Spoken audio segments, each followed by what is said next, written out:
anyone has Recording in anything for progress. open forum, if anybody in the audience has anything, you can either raise your hand or type it in the Q&A. Give it a second. Anybody have anything?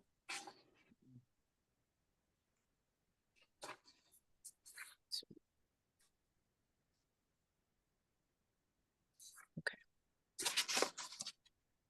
Great. Let's go on. So our next agenda item is to review the FY26 department budgets. And before we get into that, Kristen wanted to give us a brief sort of intro and overview. Great, thank you, Christina. Dan, do you mind sharing the presentation on your screen, please? So while he's bringing that up, thank you for having these public hearings related to the fiscal 26 budget. And thank you to those department heads out there for participating this evening and the rest of the month of January. Thank you for the members of the public who are watching this evening, and please feel free to comment at these meetings or afterwards by sending emails or phone calls to myself or Christina Green or Scott Hazelton of the Select Board. I wanted to give the group this evening just a brief overview of where we are in the fiscal 26 budget. So Dan, if you could just go to the next slide. Just a reminder that I had given the full budget presentation for the town side on December 10th. We've linked that presentation here. You can also watch it on WCAT. The school department gave their budget presentation to the school committee on December 9th, and they've also started their public hearings related to their specific budget, and they'll be before you later this month. Just a very short overview this evening. I want to talk about the fiscal 26 budget overview and the challenges that we're seeing, the objectives that we have related to the draft strategic outcome areas, as well as the goals of the Select Board and the budget guidance. The schedule of the budget hearing, so people can keep that schedule on their fridge or wherever they'd like to, and then reminding people of the budget timeline and the town meeting timeline, and then again, how people can stay involved. So the fiscal 26 budget takes into account us striving to adhere to the Select Board fiscal 26 budget policy direction, to continue to incorporate the recommendations from the Budget Task Force final report that was issued in October of 2023, but many things are still valid from that report, to use the draft strategic plan that we've had multiple public outreach on as a guide. We've certainly heard from the voters with their vote and with other comments that have come in that there's no appetite for a Proposition 2.5 override for fiscal 26, so it's staying within those constraints. And knowing that we continue to face a structural deficit as costs are far outweighing the revenue coming in and increasing much faster than that revenue. So for those of you who are not familiar with the strategic plan, it's still in draft format. The Select Board, the staff, and the public have been preparing this document with our consultant, Raftellus, to help guide our work within the next 5 to 10 years. I won't go through all of this, but there's a vision that we created based upon the public feedback and a mission and values that the staff have created. Next slide, Dan. And through that feedback, we have created draft strategic outcome areas that we talk about in the budget document that was prepared and presented on December 10th. So just keep these in mind as we're moving through the process. These are the things that the public said that was important to them, and we're trying to match our budget towards that, as well as just prepare every opportunity we can for a responsible budget for fiscal 26. So the fiscal 26 budget challenges that we're seeing, we're still absorbing the fiscal 25 budget cuts. I went into that on December 10th, so please feel free to watch that presentation if you'd like more information. We have presented a balanced budget to put before you for your review in these public hearings. We're continuing to see large labor, energy, and service contracts increasing. We do have a commitment for recruitment and retention of quality employees, so we're committed to competitive pay, providing competitive health insurance coverage while controlling those expenses, and a commitment to professional development and training for our employees. We see that Proposition 2.5 is presenting real constraints that will continue to drive service cuts. We have a structural deficit where our costs are increasing faster than our revenue. And you'll see in the fiscal 26 budget that we're using final one-time funds of ARPA and revolving funds to plug that gap on both the town and school side. We do see that there are some revenue opportunities on the horizon, but it's going to take some time, and those are limited. The MBTA multifamily zoning has significant new growth potential. Some projects are moving towards permitting in the very near future, and we hope to see some maneuvering with the economic development consultant in this fiscal year and moving forward. And that consultant will be before the select board to give some overviews on January 14th, if you want to tune into that meeting. So the increases that you'll see that may be presented by the department heads over the course of the next few weeks is our compensation reserve and human resources budget is going up to $700,000. We have 6 collective bargaining agreements that are opening or open right now. We see that our legal labor expenses are increasing to reflect actual expenses that we've seen over the course of the past few years. The planning board budget is increasing to match some state grants that we've been receiving. The Neshoba Technical Vocational High School budget is increasing. They're seeing an increase of over 14 students for fiscal 26. We'll learn more about that at the end of the month when we go to their budget presentation. We have seasonal staff positions being split between cemetery and parks and grounds to provide those services to the town. We're seeing an increase in our veterans work program because of the tax increases. We see our utility costs increasing due to contract obligations. Also, the water commissioners voted to increase the water rates effective July 1st, 2025 by 6.5%. And our electricity budget for streetlights is increasing. The credit that we had for many years is going away because we've expended that. We are pleased that we are seeing some decreases in the fiscal 26 budget. We've seen a gain with the centralized fueling at the DPW garage, with is estimated over $30,000 over the fiscal year. The assessor's office is reducing their budget due to taking away contractual services and moving towards in-house work. We've seen a reduction in our solid waste and disposal budget as our volume of solid waste has decreased consistently 18% month over month with the new hauler and some of that consolidation. The DPW and public facilities have a small capital project proposal for town meeting to pay that off early, which shows a budgetary savings in fiscal 26 because we're paying that off in fiscal 25. We're showing in fiscal 26 that the recreation enterprise would not have any general fund subsidy. And we are moving the part-time DPW business manager that was traditionally funded out of the general fund into the water enterprise and the stormwater enterprise primarily because that is the work that they'll be doing. And then just some other changes that we wanted to note and highlight.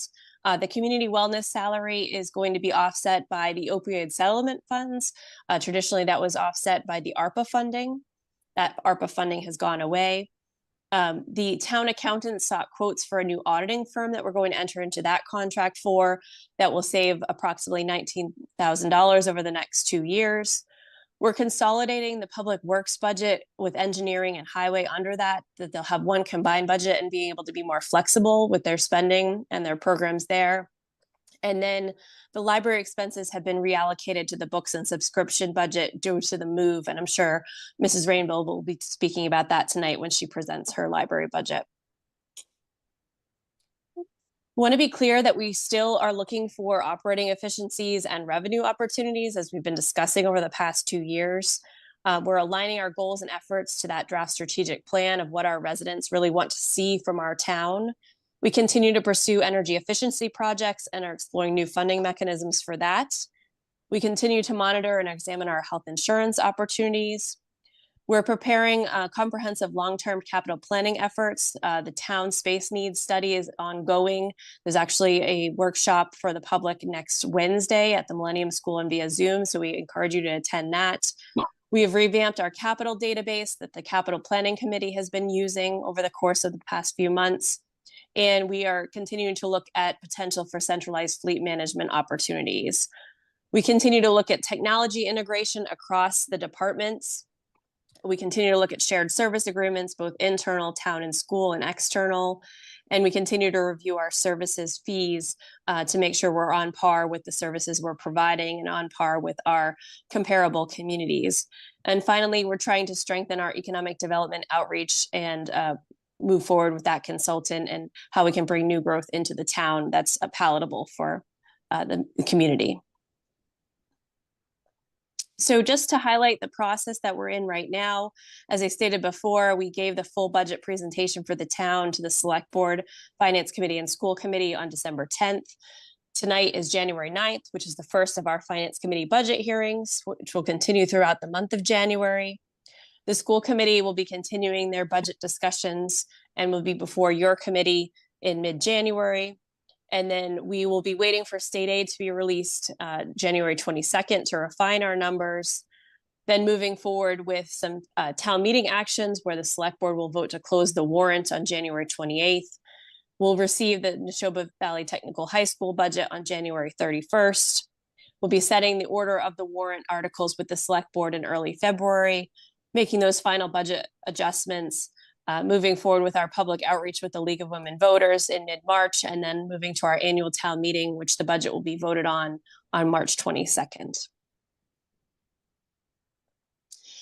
Just an overview for members of the public who have not had this before. So the budget hearing schedule this evening, you'll hear from the Recreation Enterprise, Culture and Recreation, Public Works, including the Tree Warden, Water Enterprise, and Stormwater Enterprise. Next Thursday will be Health and Human Services, Public Safety, not including Police and Building, and Ambulance Enterprise. On January 23rd, the Police Department and the Public Schools will be in. And then on the 30th, we'll wrap up the Public Schools, General Government, Debt Service, Risk Management, Capital, and Revenue. So we want to be really out there with how the public can stay involved. You can sign up for the agendas of the Finance Committee by going to the town's website. We have updated the budget webpage, which is off of the government page on the town's website as well, with all the applicable documentation. You're always welcome to contact myself or the Select Board or the Finance Committee with questions or comments. And then finally, attending town meeting on March 22nd to vote on that budget. And then just again, want to thank all the boards and committees involved. We've been moving forward with the fiscal 26 budget since really the close of the last fiscal year. The department heads have put a huge amount of effort into their budgets this year. They're extremely conservative. They understand the challenges that we're seeing related to the fiscal 26 budget and closing that gap.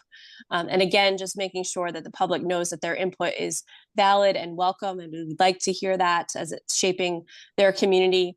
And just finally closing with the vision that Westford strives to be a welcoming and inclusive community that honors its history and traditions. We're driven towards innovation and progress, balancing growth with preservation, and a commitment to creating a sustainable future. So we look forward to kicking off the budget meeting and hearings this evening with our department heads. Thank you so much. Thanks, Kristen. So we'll dive right in to the Rec Enterprise. That's first on our list. And we have Michelle Collette from the Rec Department. Michelle, if there's anything you want to give us sort of an overview of, I'll give you a chance to do that, and then we'll go into questions. Sure. I just want to say good evening and Happy New Year to everyone. I would like to start by reminding everyone of the Recreation Department's mission, which is to enhance the quality of life through enriching experiences that support the Westford community. The department provides high-quality, safe services designed to meet the year-round interests of this community. Programs, activities are provided in an efficient, cost-effective, affordable, and inclusive manner. With that being said, as far as the total recreation enterprise budget for FY26 is concerned, the total budget is $1,223,281. I am also happy to say that for the first time, the FY26 budget will not have any general subsidy. The FY26 budget will be funded 100% by recreation program fees and retained earnings. This is largely due to an increased enrollment in both our after-school programming, summer programming, and new vendor programs. And as always, I manage my expenses very carefully. You can refer to the program analysis in your packet as well. I worked alongside Chris Barrett and Dan O'Donnell to put this together, and will continue to use this document moving forward to help track expenses and revenue. We look forward to creating new programs such as our newest partnership with Skyhawk Sports this coming spring and summer. That is all I have, and I welcome any questions you may have. Thanks, Michelle. Any questions from the committees? You can raise your hands just to make it easier for me. If nobody has questions, I certainly do, but I'll give you a chance to go first. Okay. I have a couple of follow-ups then. So I think, Dan, this might be for you. I had a question about the contracted services and why the budget was 0 in FY25 versus 6,000 in FY26. And so I just want to know, is that an accounting change, or is the MyRec software new? So the technology department carries all the software, even for the enterprises, and reallocates back out. So essentially, we found that the IT department was paying for it late in FY24. So we expensed it to the correct budget in 24 to the enterprise. It wasn't budgeted in 25, so we have to absorb that within the existing budget, and now it's correctly budgeted in FY26. So it should have been budgeted in 25 to reflect the cost of the Okay. software. Okay. And then my next question is relating to the vehicle maintenance and gasoline and travel miles. The actuals in FY24 were 0, but yet they were budgeted at, you know, small amounts in 25 and 26. And I'm just, the answer didn't really answer my question. I was asking why it was 0, why the actual 0 in FY24 versus having budget for those in 25 and 26. I didn't really understand that answer, and specifically that the DPW is paying for gasoline in 24. I need a little more clarification there. I think, Michelle, you had answered that. Yeah, so when it's a matter of when I took the vehicle on just a couple years ago, I don't know what I just carried on with what we were doing, and that was fueling up. I think once Kyle put in place the fuel system and all the changes throughout the department were made when we were separated between recreation and parks, rec, and cemetery, I think those were just some kind of leftover things that the DPW or parks were still taking on at the time. Okay, so it sounds like maybe it was another accounting issue that it wasn't being paid for out of the rec enterprise, and now it's been caught up. Is that fair to say? Essentially. Okay. Okay. Anyone else, if you have questions, raise your hand. Otherwise, I'll just keep going. For the financials per program, I was curious to know the split for overhead. I know last year, I think Dan had done it based on revenue, like the percentage of revenue, but you were working with Chris to kind of refine that to be more on the workload basis. So I'm just wondering what this FY24 is based on.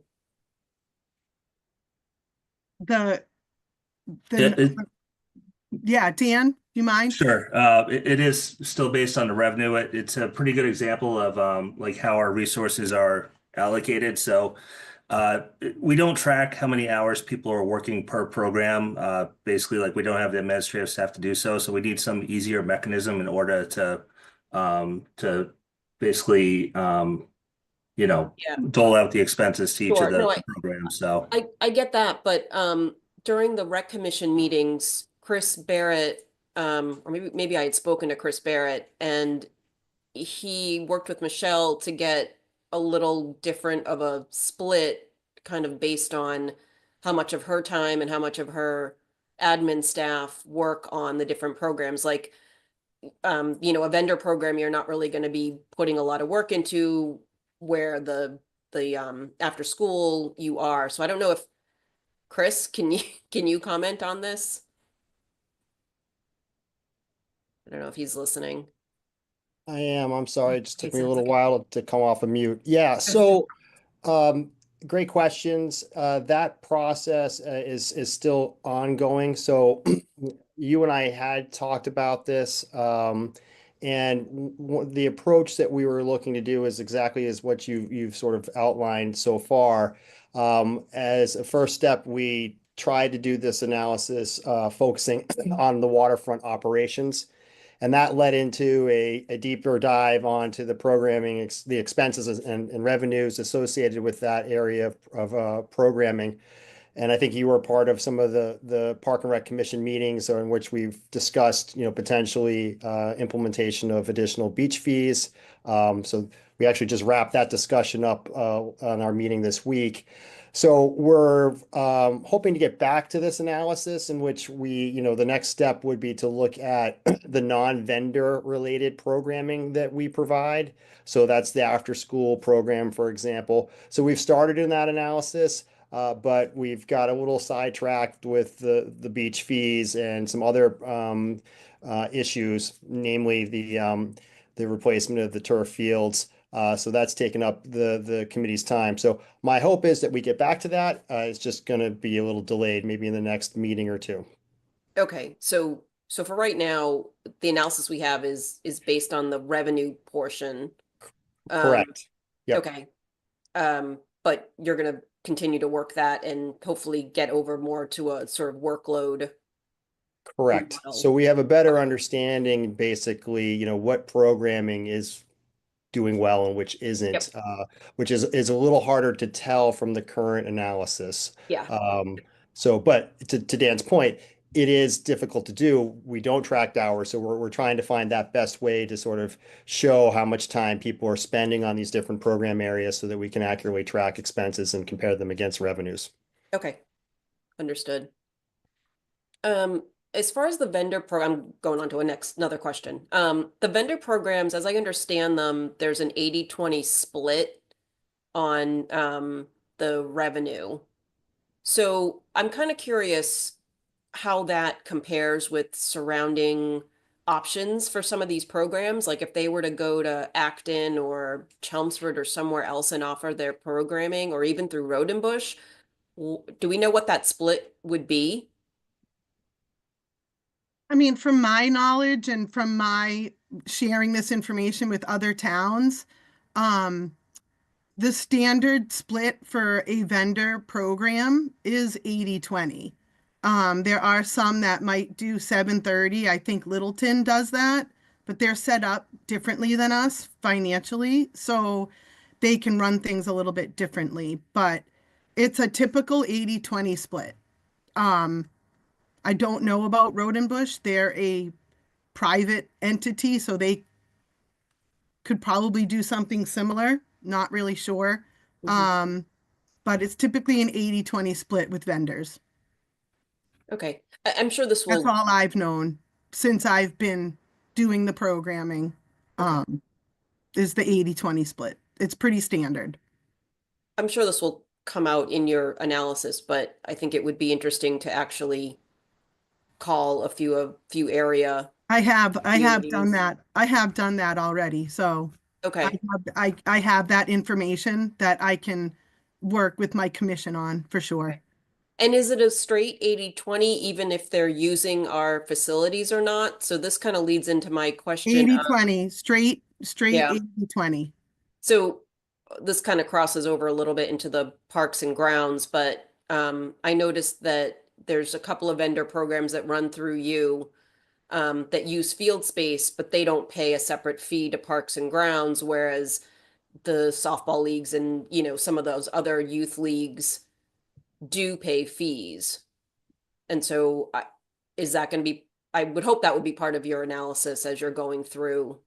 We And can look at that and how that, plays out, but we are kind of under the town. It's our fields and such. So, right, but these are outside vendor programs that are making money off of running these clinics. So I don't know that we need to be giving them field usage for free. something to look into. Okay. I mean, in FY 24, you're still at a loss of $112,000. So I'm just trying to make some of that up in some fair way. So that may be an option. Maybe. Yeah, if I could just weigh in real quick. Sure. So, one of the things that the commission has been doing these last couple of meetings is a deep dive in our permitting, our field permitting, to see, are there revenue opportunities there? Are we, charging user groups fairly? And so we've done a competitive analysis with, our market basket communities and have quite a bit of information on how some of these communities are structuring their permitting process, their permitting fees, and we'll probably be making some changes on the way we're doing it. As part of that discussion, we can certainly talk about the idea of, charging these vendor programs so that they're more closely aligned with, say, a private entity that comes into Westford and wants to use our fields, for example. We charge them a different rate, let's say, than what we might charge a organization that is all Westford based, for example. And or maybe we need some sort of blended rate here because it is a department led initiative. So that's something we can definitely look into doing. We also did a high level analysis of what it would be in terms of a revenue gain if we went from a 20/80 to a 25/75. Certainly wasn't going to solve our budgetary issues. We're talking, low five-figure difference, but everything counts. So that's still on the table. That will be part of the future analysis that we do, and that the commission takes up this year. Okay, great. And I'm not looking to nickel and dime people or anything, but I just want to make sure that we're competitive and, we're not charging a ridiculous amount, but we're also not giving things away Right. for nothing. Do you know what I mean? There's a balance there, right? Absolutely. I mean, and that's why we're doing this analysis is, we heard loud and clear from the budget task force that it was time. And the beach fees was certainly one aspect, and we've got a bunch more layers that we're peeling back and looking at and seeing if we can make, good decisions fiscally for everybody who's involved. Okay, great. Do you have any idea how, like, when that will be? Yeah, so as I said, What we the wrapped timeline up is the there. waterfront aspect this past meeting. Due to a lot of input from the public, it was clear that beach fees for residents was not a popular option. The commission did decide not to implement beach fees for residents. And so we've moved on to the field fee analysis that I was just talking about.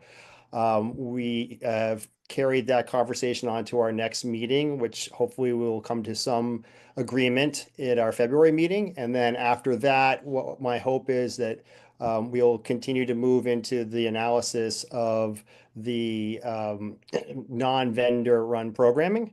And we have also come up with a time frame in which we will be doing a review of the fees that we are charging for those types of programs. So the after school program, for example, and other programming, and doing that annually so that we're making sure that we're, keeping an eye on those programs. So that will be coming up.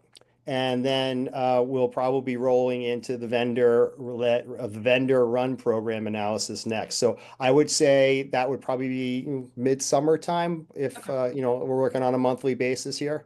That's probably when we'll probably wrap that analysis up. Okay, great. Thank you. You're welcome. Dan, this might be a question for you, but I was just curious, retained earnings, I guess, for any of the enterprise accounts, really, where are they held and what's the interest rate? So the enterprise funds are held in a separate bank account for each of them, and they're earning about 5% right now. Okay. And it's just a regular savings account or some sort of high yield type of? Yeah, it's just one of they have a separate account at Eastern Bank that we use. So right now rates are about 5%. So we're constantly using funds from the enterprises every month. So they're not locked up in long-term investments for the most part. Okay, I didn't think so. I just wanted to make sure that they weren't making the, 0.1% that some of the accounts out there are making. Those days are gone right now. My last question, and then I'll get to you, John, is the retained earnings balance is growing for Rec Enterprise. And I understand that we're trying to get to a, zero general fund subsidy. So I imagine, some of that may get used over the next few years while things sort of shake out. But are there any other plans for that balance, or what's the future? So for the rec enterprise retained earnings, it will be drawn down just because we're applying 180,000 to next year's budget, and we're not projected to close out that much. So that balance will start to go down over the years as we use it. So hopefully we can help bridge the revenue and expense gap during that time. So it's a nice crutch to have. We can't actually allocate retained earnings from enterprises to general fund purposes. So it will be drawn down though. Okay. And if I could just, Sure. Dan and I had several conversations about the retained earnings. I'm just trying to wrap my head around it. And, one of the questions I had to Dan was, so what is the amount that we're going to shoot to have in our retained earnings? And Dan, if you recall that email conversation, I think you said it was, what do you remember? There was a certain level that you had advocated for. I would say around 30% is probably safe to give us a little bit of mobility in case a program drops for some reason or enrollment goes down. So just so it's not a budget emergency if but we want to retain some of those savings in there just to make sure we're solvent moving forward. So Like in the but $300,000 range, would that be? right. Probably as the budget grows, it'll probably be more like 400 or so is a good target. So we're I think at it was 400, right? Yeah, 400, I think I said. So we're about 647 right now. All right, thanks. John Fryer? Yeah, I just had had one question. I mean, I seen the budget, the recreation youth expense sort of dropped from 64,000 to 50 FY24 to FY25, and it's going up to 65,000 this year. So, I don't quite know what that is, but why the change down and then back up again? Well, that's because we brought in new youth programs, so we have to up the expense budget, but we're bringing in the revenue through program fees. And our youth bucket, so to speak, is one of our biggest and most popular grouping of programs. We offer more youth programs than, let's say, adult or squirt. Kind of our bread and butter is that youth programming. So that expense line will go up to support the revenue coming in. Okay, so did we drop programs from FY24 to 25? Because it I went don't- down. I mean, I'm not questioning the amount, really. It's just, I'm interested to know why it's fluctuated. Well, I think that's just the nature of programming. It does fluctuate like that or if a program, you thought you would bring money in and you didn't, or just an adjustment of the different programs that we run. Dan, did you have something to add to that? Yeah, just the budget for youth programming in FY24 was $50,000, and of course it came in higher than anticipated. It came in at 64,000. So we adjusted the FY26 budget off the 24 actual because we were continuing to run those programs. So the budget for FY25 is a little bit low right now. So we'll make sure to examine those and make sure we have enough funding in place to run all those programs to the end of the year. Okay, so that's the real reason, right? We just took it. All right. Okay, thank you. Welcome. Tom? I just wanted to compliment Michelle and Chris and all the people who've been working on this. This has been an area of sort of scrutiny and concern for a couple of years. I think directionally, a bunch of big steps have been made this year. So thank you for all your hard work on this. I think we can sort of see a glide path now to getting to a good sustainable spot. So I appreciate that. Thanks, Tom. Thanks. One final, well, Nate, go ahead.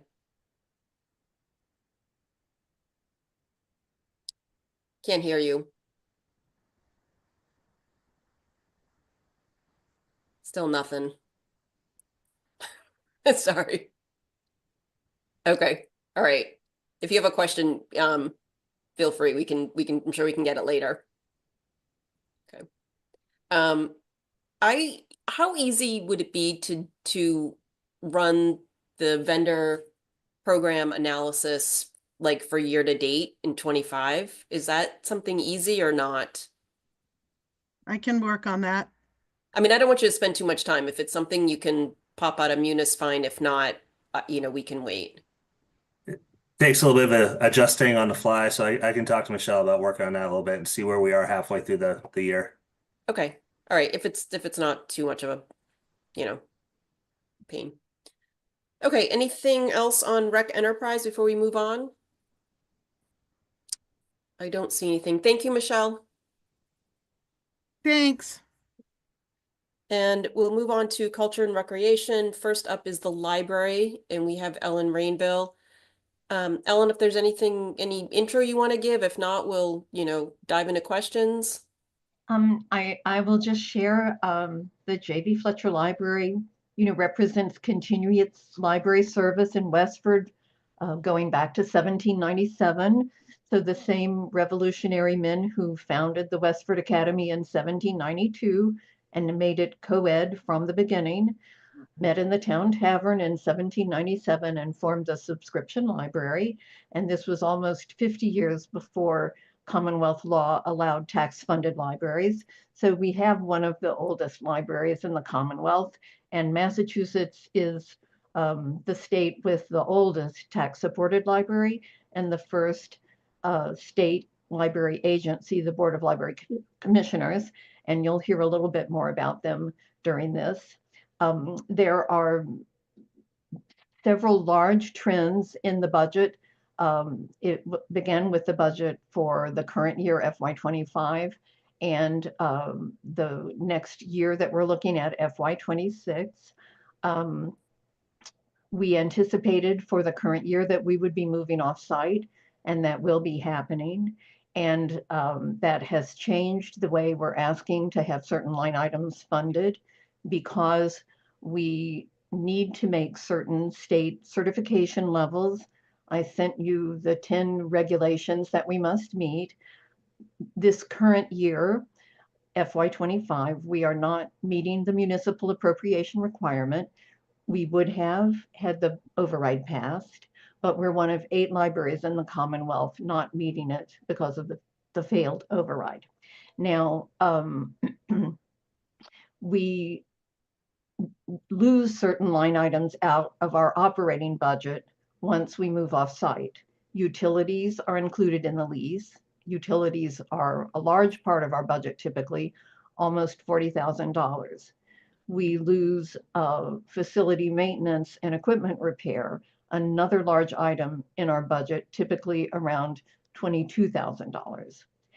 Now, traditionally, since the Commission on Efficient Town Government, which was formed in the year 2000, we have had non-operating funds from the Friends of the Library and from state aid for public libraries paying certain critical line items in our budget.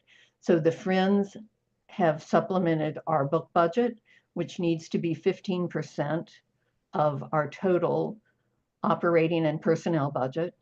And the state aid to public libraries account has paid essentially 50% of our network membership in the MVLC 36-member library membership network.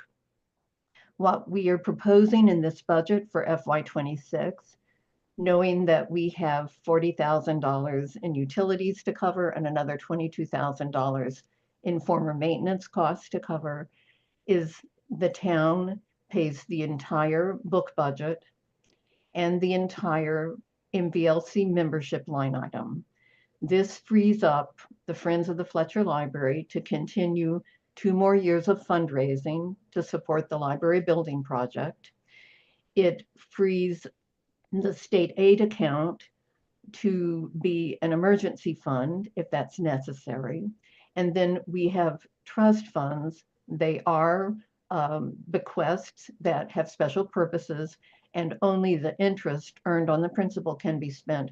But the trustees' funds are then free to pay for things like professional development, which has pretty much fallen out of this budget as well. So this is a two-year transfer. I guess I hate to use that fiscal term. This is a two-year swap of funding sources so that the town of Westford will inch back toward making its municipal appropriation requirement. So that particular requirement is one of 10 that we meet in order to stay a certified library in the Commonwealth.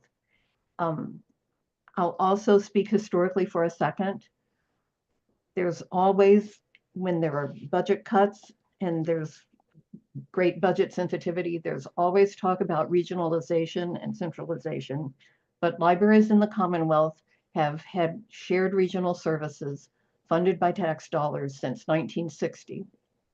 So unlike New Hampshire, you only have to cross the border to not be able to use every library in New Hampshire.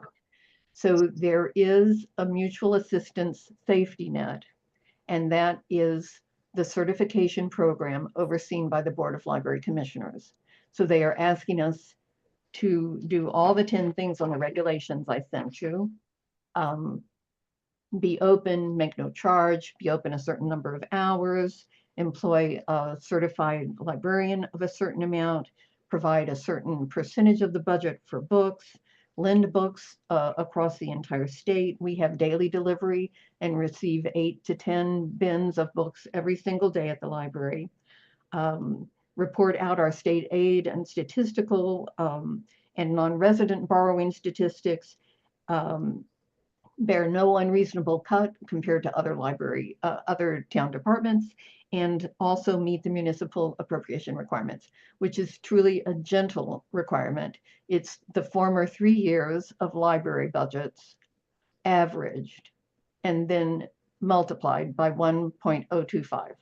So this is not, it's not an onerous calculation. We are not meeting it this year, and we will edge toward meeting it in FY26. A little bit depends on how that compensation reserve fund is spent out and what happens with contractual services for our CWA and OPEIU staff.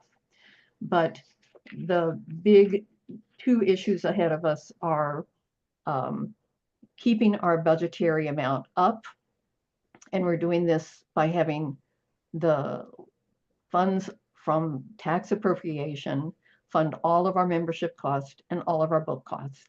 And then the Friends of the Library and their foundation committee can continue to fundraise, and the state aid to public libraries account can be used if there's another special need.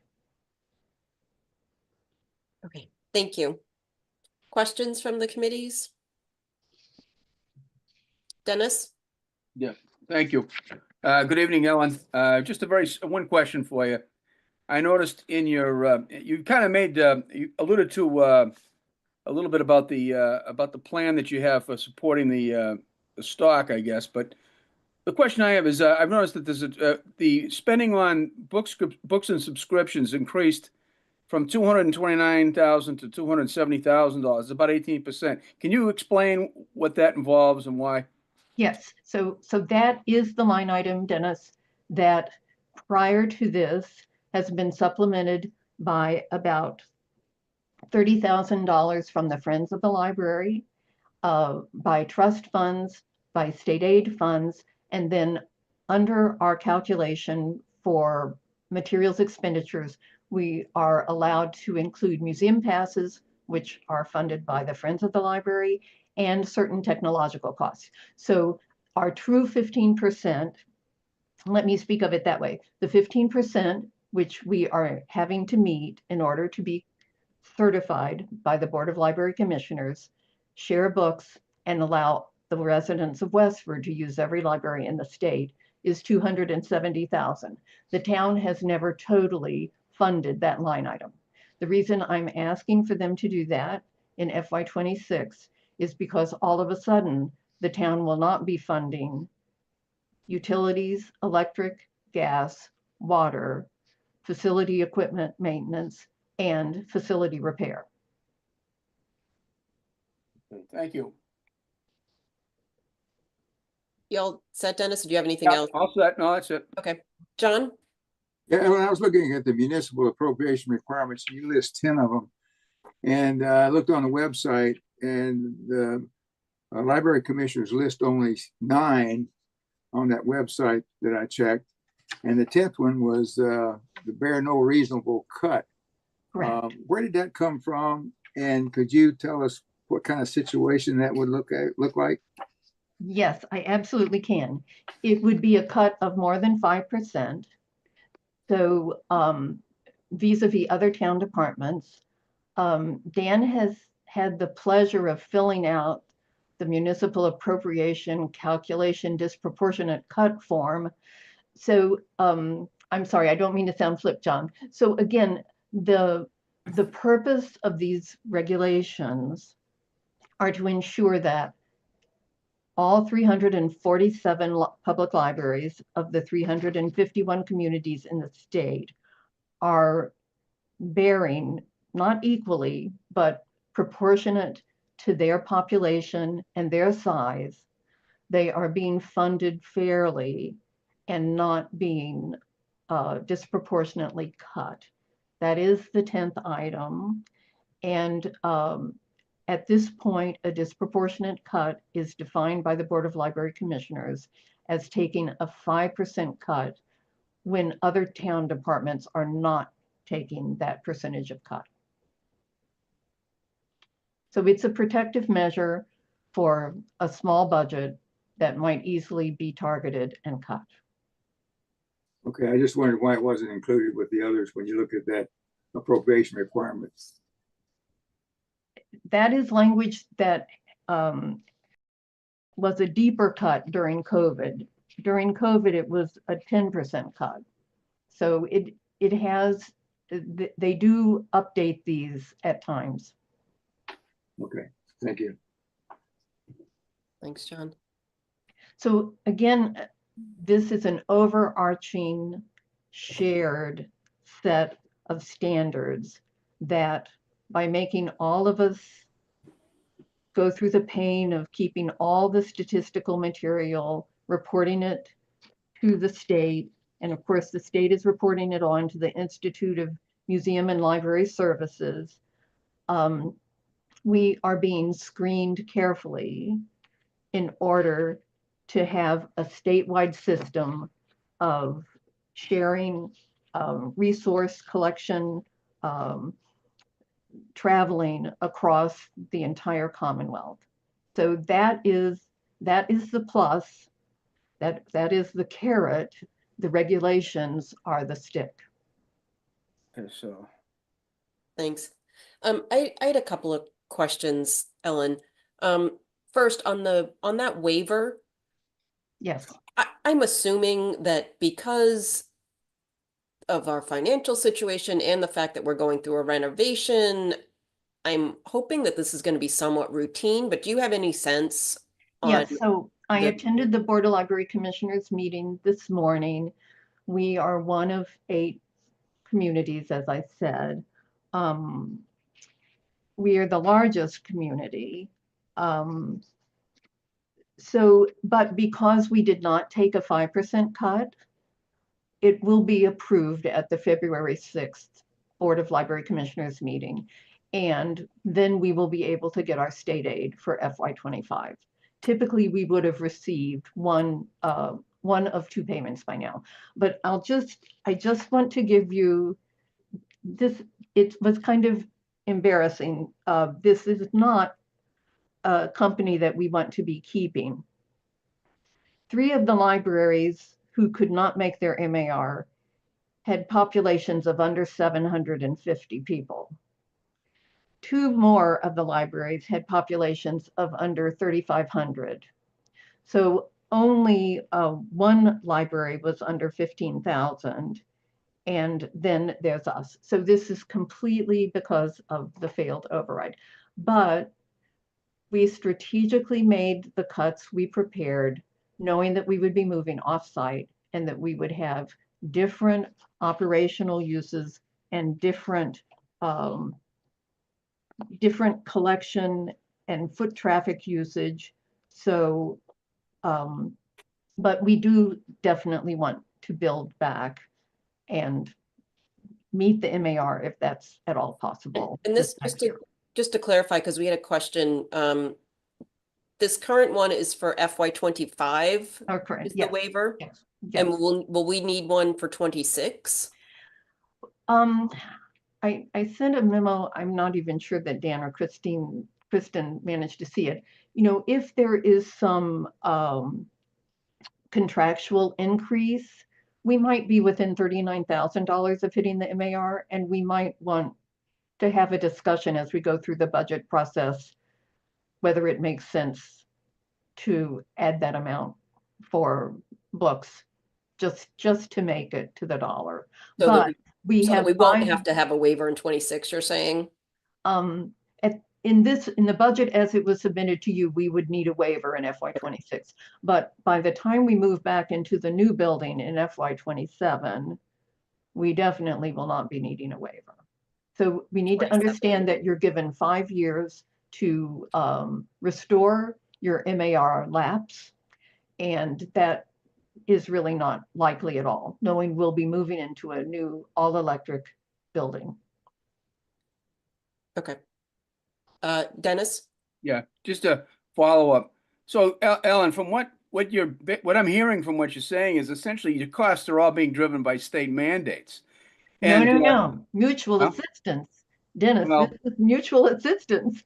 I sense a little carrot and stick there on the top. But the question I have is, do they give you any consideration at all for the fact that the town has just made a significant investment in expanding the library? Yes, they understand. You know, Right. they understand that we have approved a $32.5 million library renovation edition. They absolutely do. And they understand that this was, you know, that at annual town meeting, the budget exceeded the MAR, and it's only with the override failed vote that we don't meet the MAR. So this is, I will say, the Board of Library Commissioners, you're correct, Dennis, those mandates are there, but they often are giving grace periods to meet a mandate that you might have lapsed, or a regulation and benchmark that you might have lapsed under. And they also give you grace periods.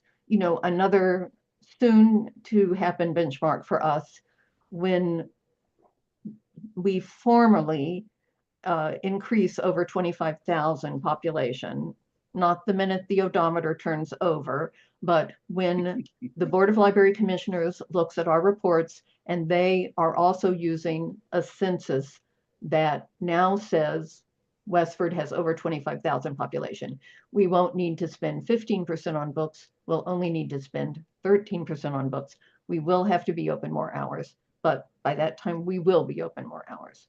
So there are grace periods. All of these regulations are population specific. So, you know, what they're asking for the town of Tyringham, which has 421 people, you know, is very different from what they're having, or I should say it's proportionate to what they're asking from Westford.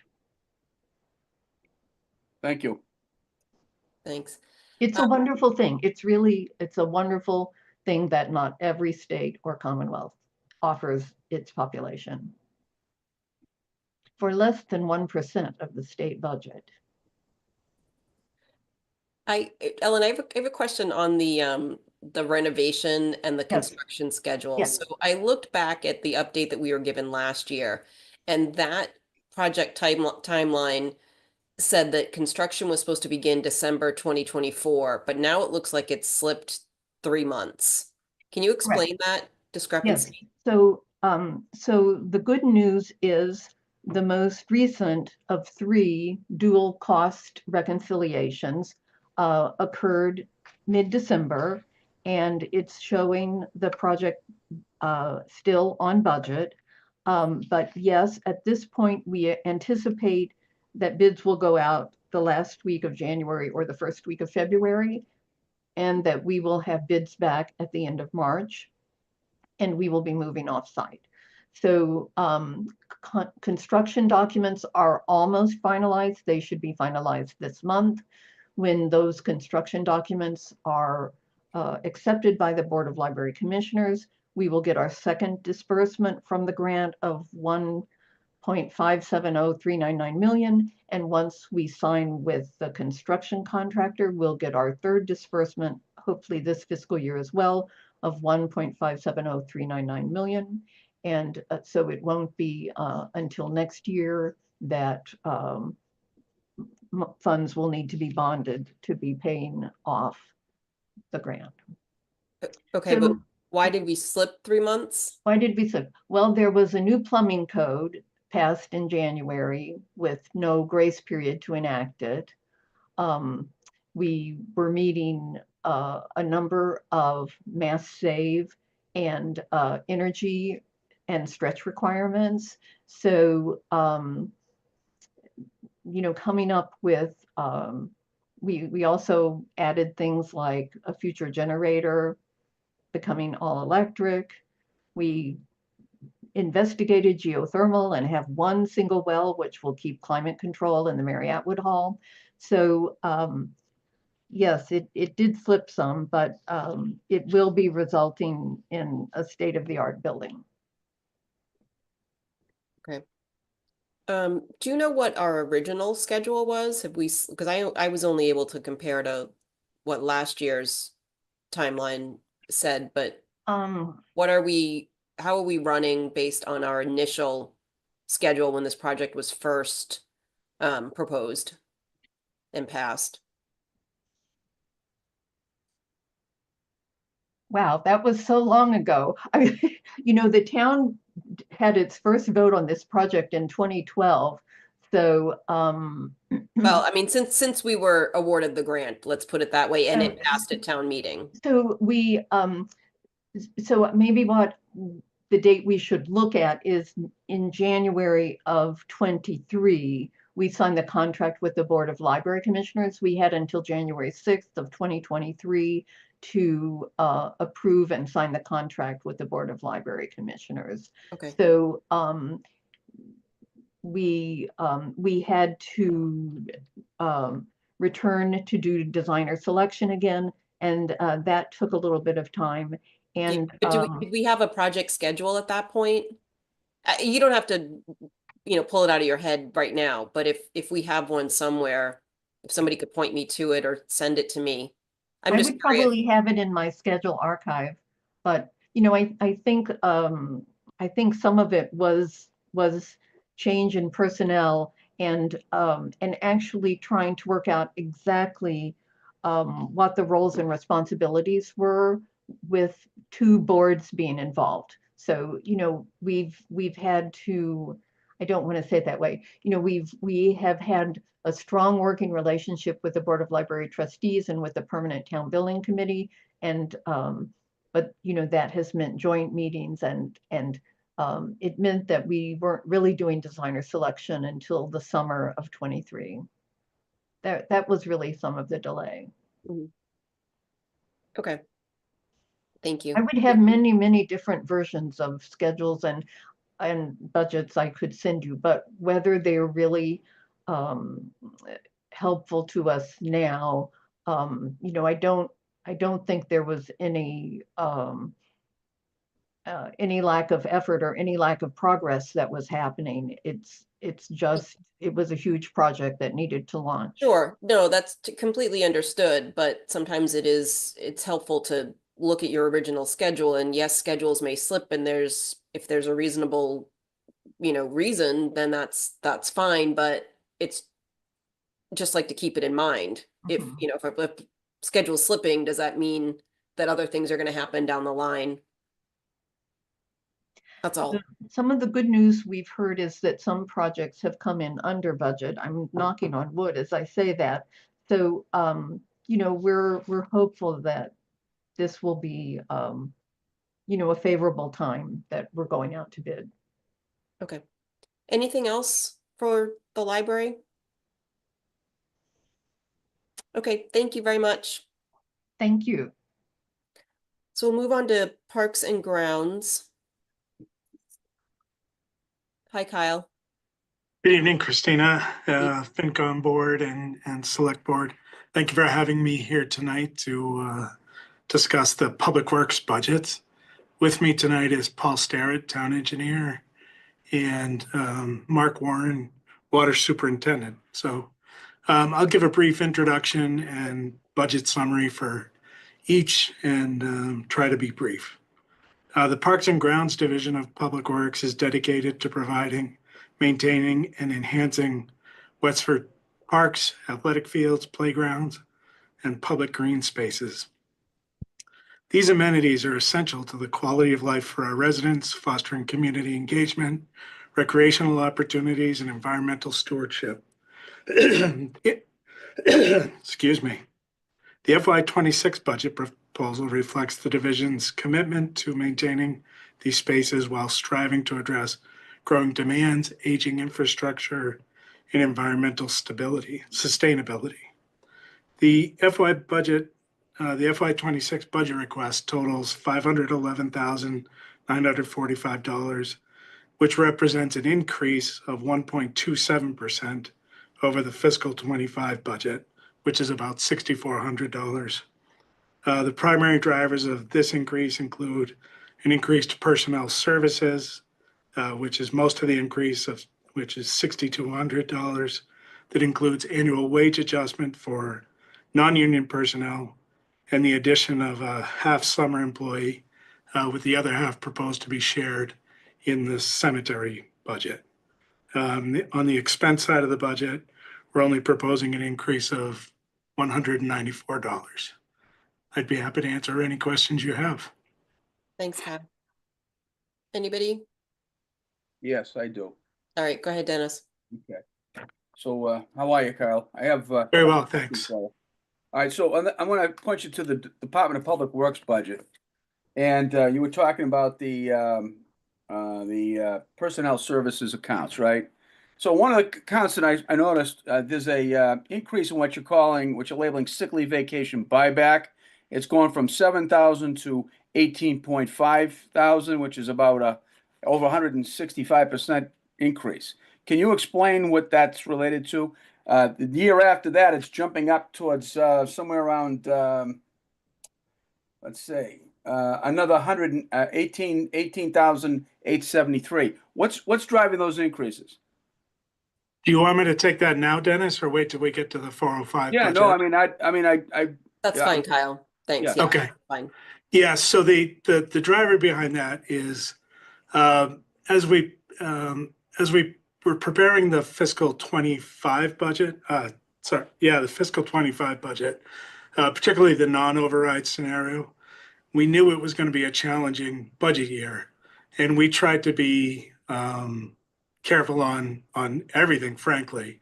But we knew we were short-staffed at the time, and we had been having difficulty getting to full staff. So we decreased that number, one, because the employees in WPWA have the option of taking those incentive funds either as 5 leave days, or they can take a payout.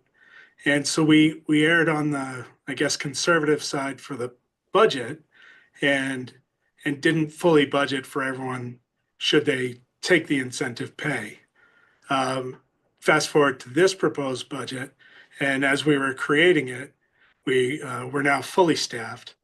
And over the past few years, we've seen a higher percentage of our employees taking the payout rather than the leave time. So we thought it prudent, given the tightness of the budgets that we face, to fully fund the incentive pay in the budget.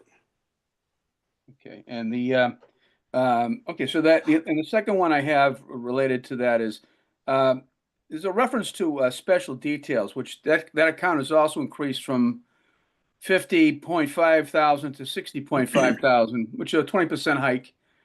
And what are special details? Because you already have overtime in there already, right? So what are these? How do these fit in with that? Sure, great question, Dennis. So special details are when we need to utilize Westford Police Department to help us keep our work zone safe. There's a number of roads listed in the 2 police contracts where we're required, as are all contractors, to utilize police details when we're working in the right of way. And that special details line item covers those costs for the police. Okay. All right. I don't have any other questions for now, Chris, but as we get going, there's a few more I'd like to ask, so I'll wait. Yeah, for now, let's stick to Parks and Grounds, and then when we take DPW, we can Yeah. do everything. But Okay. anything on Parks and Grounds? I have a question on the field maintenance revolving fund. It's starting to grow. And so I'm wondering what the future holds for this account. What are the plans? You know, what are eligible expenses? Like what are we going to do with this money going forward?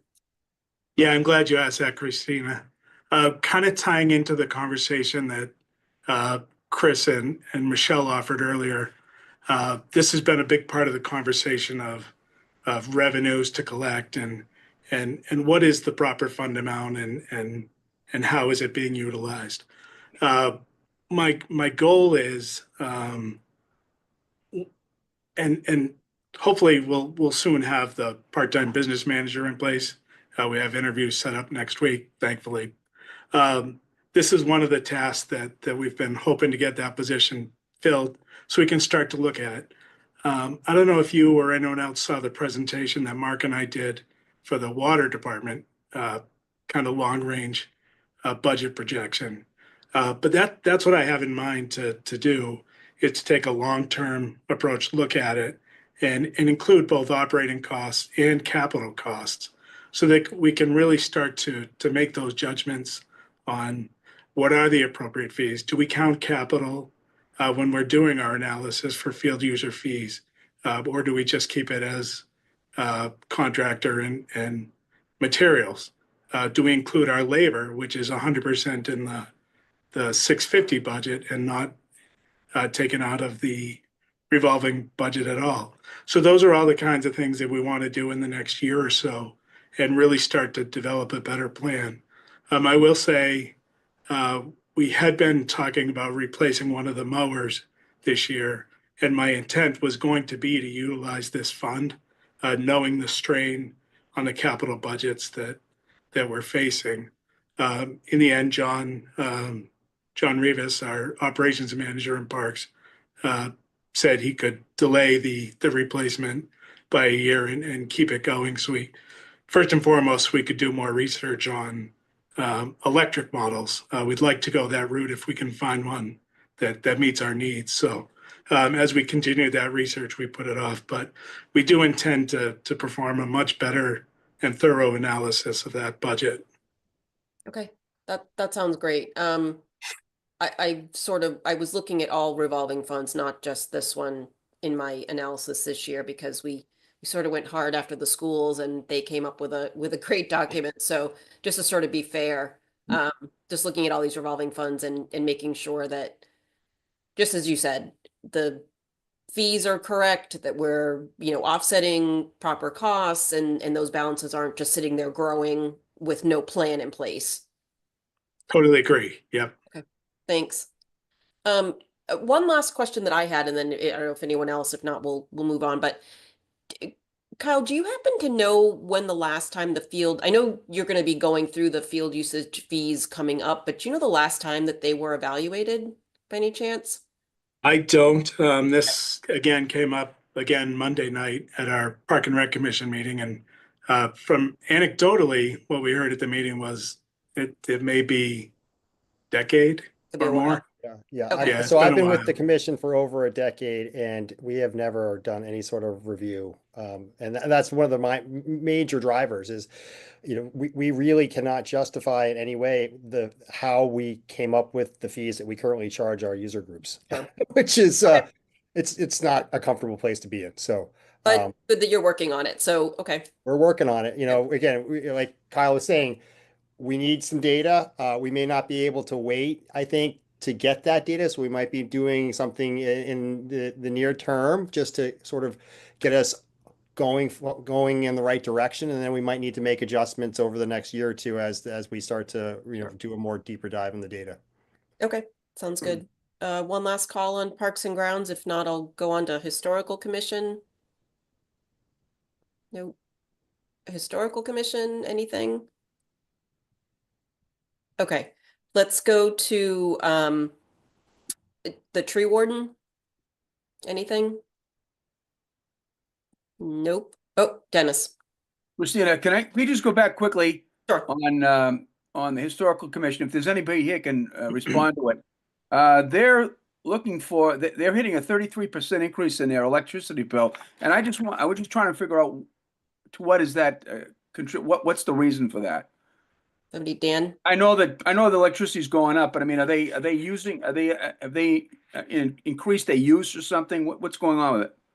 Well, the contract is going up, and we did have a hot summer, and they do have a window unit there that they were using. So we did have a high bill off the bat. We're gonna have to supplement the budget this fiscal year just to meet the expenses there. But basically, the entire budget is just the cost of running the college and museum at 2 and 4 Boston Road. So It's museum related, right? Okay. yeah.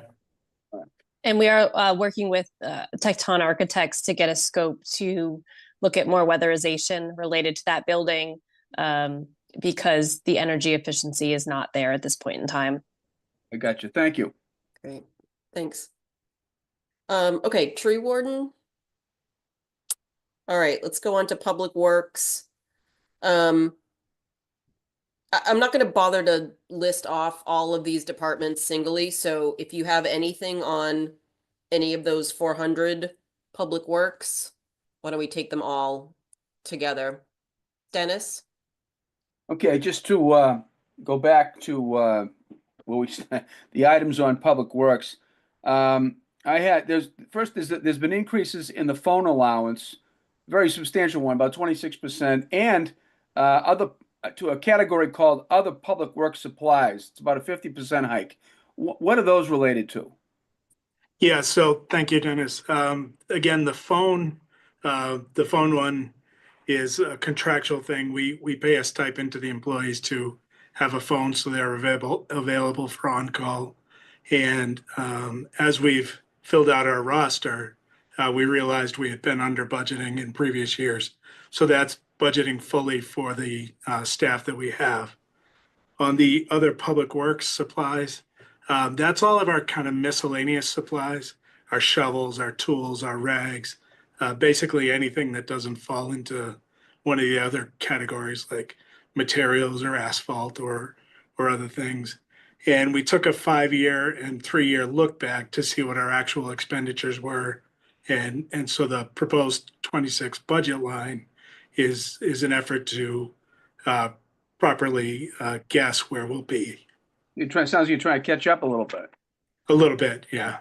And the last question I have is, and I'm just interested in this one. There's a hike in the dues account from 1.8 thousand to 3.7 or 102%. Who is that paid to? What organization are you paying that to? Yeah, so that's to a number of organizations. I did have those here. If you bear with me for a moment. Absolutely, thank you. So we pay those to a number of organizations for both professional development, for training, and for maintaining the various licenses we have. Among them are APWA, which is American Public Works Association, NEAPWA, which is New England APWA, American Society of Civil Engineers, Mass Highway Association, the State of Massachusetts Licensure Board, that's for the professional engineer licenses, Mass DEP Soil Evaluator License Board, and others that come up in any given year. Okay, thank you very much. Thanks, Dennis. Anybody else? All right, I'll go. Kyle, so on the special details, I had a question I was curious about. Is it possible for us to use civilian flaggers instead of police personnel where that's appropriate? So we're actually working with the police chief and HR and town manager's office on that very topic. There were a number of times this past year where PD, due to the large number of both contractor work, utility work, and our own work, that they had difficulty filling some of the details. Kristen could probably jump in better so I don't misspeak, but Chief Chambers has worked on a program to do exactly that, get a civilian detail force. Yeah, we actually have final review by town council this week that we're going through, and we will have that in place for construction season of calendar year 2025. Okay, great. I had a question on waste collection. So it definitely looks like we're seeing less solid waste coming in starting from July, which is good. But in the grander scheme of our budget this year and going forward next year, you know, we're still using a lot of one-time funds that I'm sort of a little nervous about going forward. So we're gonna have to close those gaps for 27. So along those lines, when will we be discussing you know, any sort of potential pay-as-you-throw type program? And I don't know if Mike or Kristen. I can take that. So the town manager's office did present several options to the select board in the fall time period. The select board gave us direction on several options that they'd like to go into. I've been having conversations with Chair Hazelton of when to bring that back to the board. There hasn't been a determination of the date and time of that. We have not factored in any pay as you throw into the fiscal 26 budget. Right. Okay. All right. I would just be curious to know when that comes back again. On the Stony Brook wastewater treatment plant, does the housing development there, did they tie into that wastewater treatment plant? Christina, yes, they do. They do, Mark. Okay. So I'm not sure who can answer this, but how does that work with that housing development? Do they pay a fee for that service or? So I'm hoping Dan can answer this question better than me. My understanding is they do pay a fee. I'm not sure what it is. It's about $9,000 a year. Okay. So my going again with a fee and a service question, where did that 9,000 come from? Do we evaluate it to, you know, see if it's appropriate or if it needs to increase over time? Kristen, did you have something on that? So my understanding is that was negotiated at the time of the permitting of the housing project.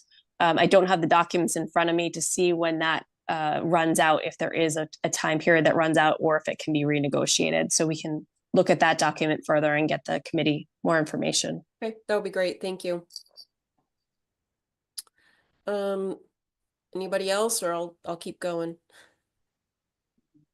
Okay. Just chime in, raise a hand if you have anything.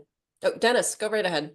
Yeah, now we're talking about the wastewater treatment, or are we on something else? So I'm just taking all of Public Works together right now. Okay. So all of All those 400s. So we're talking about, I just was very interested in the line item about the Stony Brook stormwater sledge pumping removal. I've seen this, this has been on before, I think in past budgets. And again, it's like 110% increase in cost. Are you running into some difficulties there with something? Dennis, yes, actually. There's a lot of solids compaction buildup in the bottom of the tank. And we typically pump that tank out once a year. And for the past few years, it's been increasingly difficult to remove the solids. We've had to use, unfortunately, expensive equipment to basically break up the solids that are compacting at the bottom of the tank to remove it. So my contract operator has recommended at least trying pumping it twice a year to see if it'll alleviate that problem. Okay. It might not, but we'd like to try it. All right, because I just, it's now, we see it every year, so I just want to make sure I know what it was, that's all. Yeah, we pump out all of our stations once a year, and right now we're pumping out WA twice a year, and that is because of a different issue. That's a more of a regulatory issue. Okay, thank you. Yep. I have a question on the, well, it sparked during when I was looking at the cemetery. So I was looking at the vehicle list that we got as part of capital, and I could not find the 2009 Chevy on that list attributed to the cemetery department. So I had an ask that we just double check the vehicle list to make sure that the departments are correct, because I think I had the same issue with the rec department vehicle. It wasn't listed as being associated with the rec department.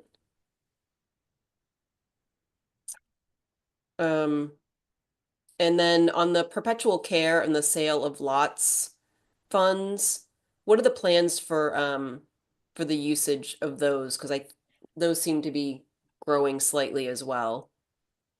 Yeah, so on the expendable perpetual care fund, we plan to use quite a bit of that, 90,000 in total this year for the purchase of a one-ton vehicle to replace that 2009 vehicle that you just noted. So that'll certainly take a large chunk of that balance. For the sale of lots, Heather Monahan and I, Heather from the cemetery department, we perform an analysis every January. We did it for the second time last week of an expected lifespan of available lots in each of our cemetery categories. And same as last year's analysis, this year showed that the critical path one is the green burial section at Pine Grove. And what we're estimating, it was almost 7 years in last year's analysis. We're down to about 5.5 years. So I think in my mind, we should be protective of that account, knowing that in probably the next 5 years, we're going to have to do a substantial outlay for cemetery expansion. Okay, that actually kind of goes into my next question, because I was looking at that chart as well, and the available grave sites. And I'm wondering, is there a way to shift some burial plots to other types that are that have more capacity? Like the green burials and the 4 grave sites are potentially going to run out in the next like roughly 5 years or so, but you've got the single grave flush marker ones that have 30 years of capacity left. So is there any way to shift some of that around?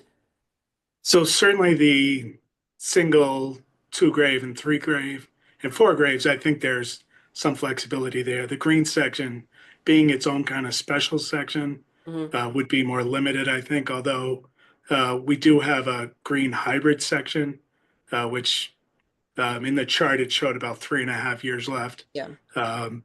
So there is that limited area within the rest of the cemetery that's already been sort of repurposed while the X section was being constructed.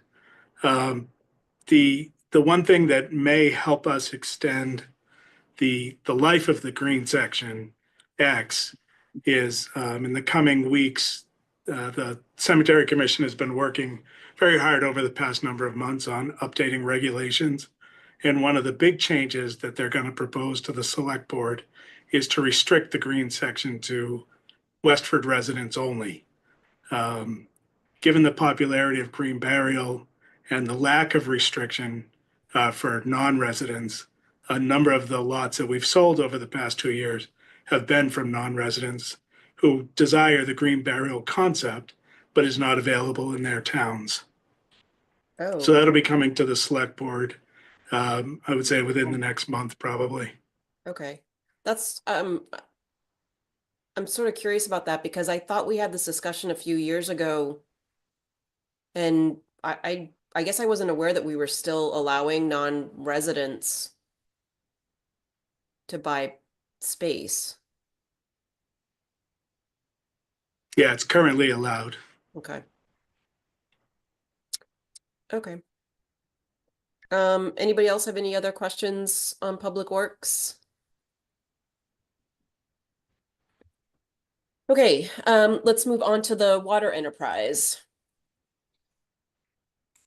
Okay, thank you, Christina. As you all probably know, my name is Mark Warren. I'm the water superintendent, and I have a brief introduction, then we'll get into the budget. So the water department is dedicated to ensuring a dependable and responsive water utility service while adhering to both state and federal drinking water quality standards.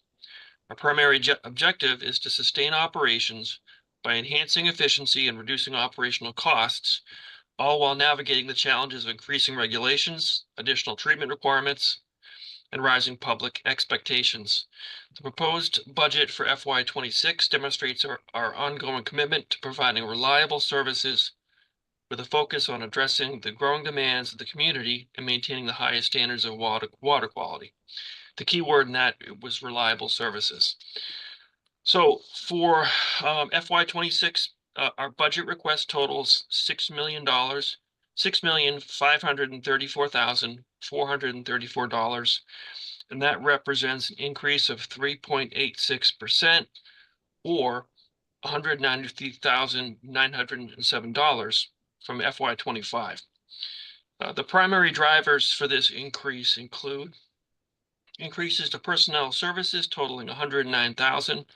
That includes annual wage adjustments for non-union personnel, anticipated increases to union wages under a new union contract, which expires the end of this fiscal year, and the addition of the part-time business manager.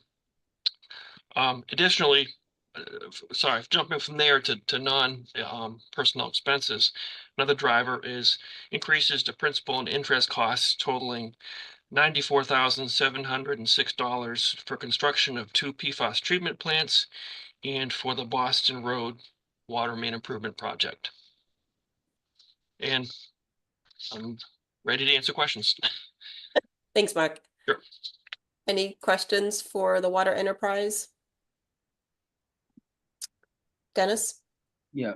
How are you, Mark? How are you, Mark? It does. Good. I just want to ask you, I was reading your summary on the budget, and I was kind of intrigued by a couple of things that were referenced. One of the references was to withdrawal systems from the Merrimack River Basin. Sure.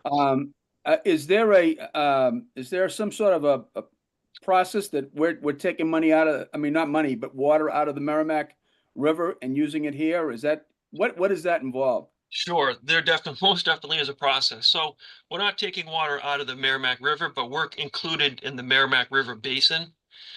And what that means is that it's critical because we rely on a Water Management Act permit. So we're allowed to pump a certain amount of water from the ground under this permit, which is the authority is the DEP. We've been operating under a draft permit for probably 10 years at this point. It does seem as if the DEP is actually going to move forward and start the process for us to renew our permit this year. So there is a process, a significant process for that. Most likely the DEP is going to reduce the amount of water that we're allowed to pump out of the ground.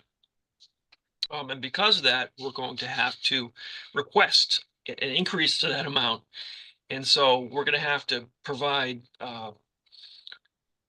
means of alleviating this extra water that we're going to need to pump out of the ground. So it's kind of a convoluted process. There's a lot involved.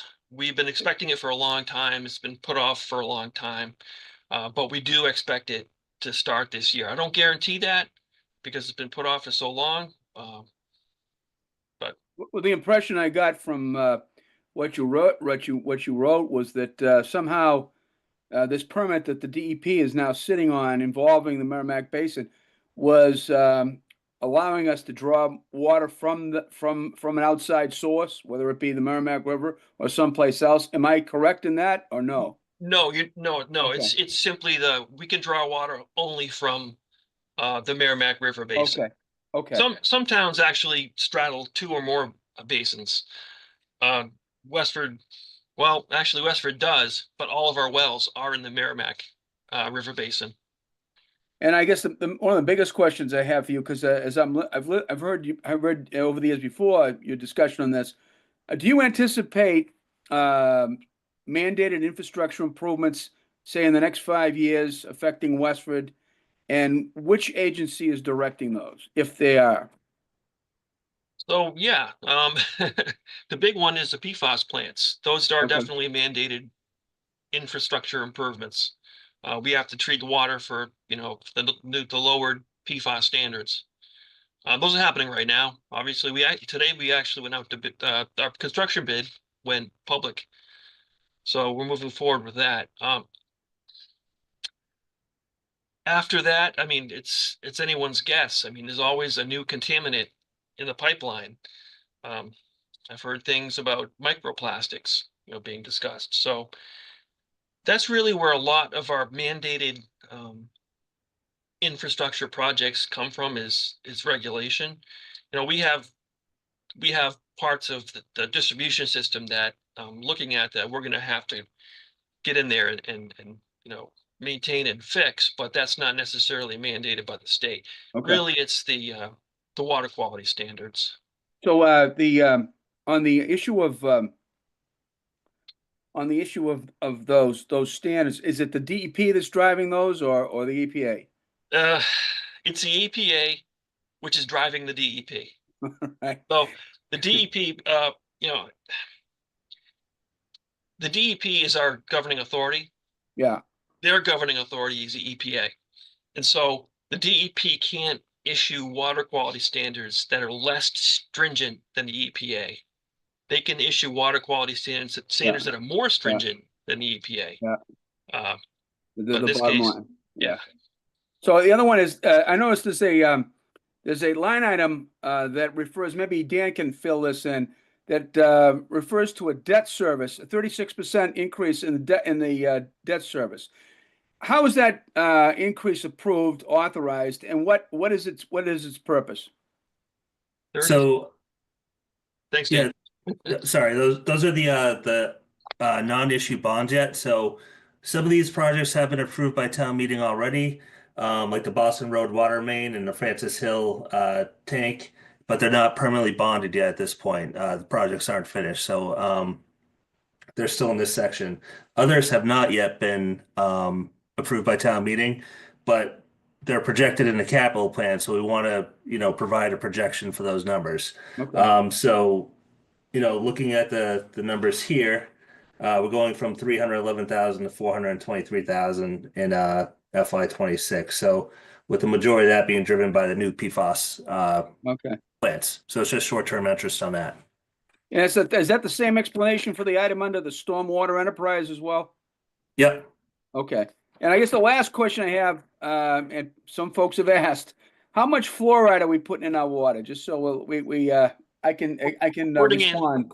0.7 parts per million. That's our 0.7. target concentration. That actually went down from 0.9 parts per million probably 7 or 8 years ago. Good. So yeah, Thank you. our dose is 0.7 ppm. I appreciate it. Thank you very much. Problem. Dennis. Mark, the question that I had for you is, do we have I assume we have historical data for our groundwater withdrawal and our average daily withdrawals and the per capita use. I noticed from at least looking at a snapshot of 2015 to 2023, I think those numbers, maybe not all of them, but some of them have decreased. Like our withdrawal numbers have decreased. And I'm just wondering if there's a chart somewhere sort of showing the trend of that over the last, 10 years or so. Like, I'm just wondering, we keep thinking that the EPA or DEP, whichever, is going to reduce our withdrawal amounts, and we might be concerned about that. But yet, if some of those are going down, then maybe we're not in trouble. I'm just trying to get a visual of Sure. where our water usage is going. So we have the information, absolutely. I don't have it graphed out nicely or charted out. We do have it, and each year is a new challenge. I mean, like this year, obviously we had serious drought. Yep. We had to restrict water usage. The year before that, it rained like a son of a gun, so nature restricted water usage. When I speak of the need for water, I'm also looking ahead into the future. So right now, we're in pretty good shape. Our big demand season is this summer. And that's where we run into some of our challenges, but spread throughout the year, we can meet demand. Okay. But yeah, I could get that information for you. I could and show it, graphically, like the ups and downs of demand. It really fluctuates a lot. Sure, I'm sure it does. And conservation helps that as well. Okay, thanks. Sure. John Fryer? Yeah, hi, Mark. So as an adjunct question to that, the amount of water we can withdraw and so on, does this account for the MBTA expansion if we get new units in town? Are we still in good shape for that as far as you know, or are we liable to, run into a crunch? Don't get me started on this, but I mean, we have the MBTA communities, and then we have the state, which is, basically taking water from us. But right now, the reality of it is, again, as I explained to Christina, throughout the year, we can easily meet demand. It's that summer crunch time when everyone's watering their lawns and so forth, and it spikes. And we have obviously limitations to our wells, our sources, our treatment plants. And they're kind of pinch points. We can only produce so much water. But with the addition of some of these complexes, a lot of them are going to come with less irrigation and more residential usage. So that's a plus. But it will increase our demand, obviously, and it's going to be a challenge. But I think that we will need the water from a permit. We're not going to, it's not going to be enough. What the DEP proposes to give us won't be enough for 10, 15, 20 years down the line, with or without the MBTA communities. The MBTA communities are definitely going to add more housing, add more people. So they will put pressure on demand. But like I said, with there's going to be less irrigation and more control over that irrigation. That will be a plus side. And that residential year-round water use will help too, because it'll take some of that stress off in the summertime season and provide that water usage throughout the year. So I think it went off into a tangent there. I apologize. I'm not sure if I answered your question. No, you're fine, Mark. Thank you. I guess what I got from that is there are two aspects to it, right? One is the regulatory side as to how much we're allowed to draw, right, irrespective of how the town grows. The other side to it is, are we going to need more water infrastructure, more wells to meet the demand as we grow? We actually, yeah, that's a good point. We are looking for a new source right now. We've been planning on doing that, however, for probably close to 10 years now, just knowing that A, sources don't last forever, B, the town is growing. We'll need that, the extra water for demand, plus it helps with the redundancy. So yeah, we are going to need a new source at some point, and we're already looking into it. And will that place an additional strain on the budget next year, the year after, this year? Not next year, probably not the year after that, but at some point, yes. Okay. Yeah. Okay, thank you. Thank you. Sure. I mean, there's a new source, probably $1 to $2 million. Okay. Yeah, and I would add that new source project is already built into the 15-year projection that we've presented. Okay. Thank you, Plus the revenue comes from the water taker, so it's not right. A strain on the entire operating budget for the town, but correct. John Cunningham? John Fryer, you're all set? Okay, No, yep, yeah. John Cunningham? Yeah. Hey, Mark, do you have any feel for how much additional water would be required for one of those developments? For example, the ones across from 99, I don't know how many apartments there were. Was that a significant increase in our usage? Yeah, kind of an order of magnitude, what that would mean. You know, I really haven't looked at it. I would have to actually pull that data to see what the increase was. Okay. For something like, you know, 37 powers, they're going to have to do a water demand study to verify that we can actually provide that additional Yeah. water before we would connect with them. Okay. But yeah, that's a great question, John. I wish I had the answer for you. Okay. Thank you. Dennis? And just a quick question, Mark, on that same line.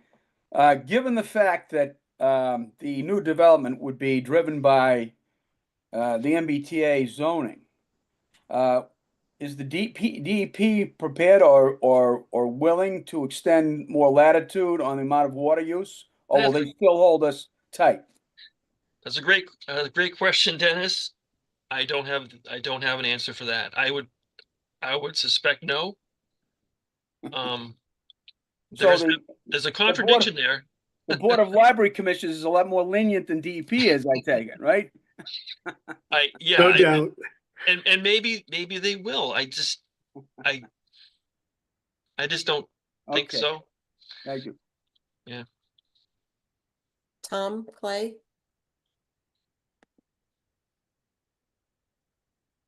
There we go. This is a little bit of a fly ball, but I'm thinking about revenue opportunities.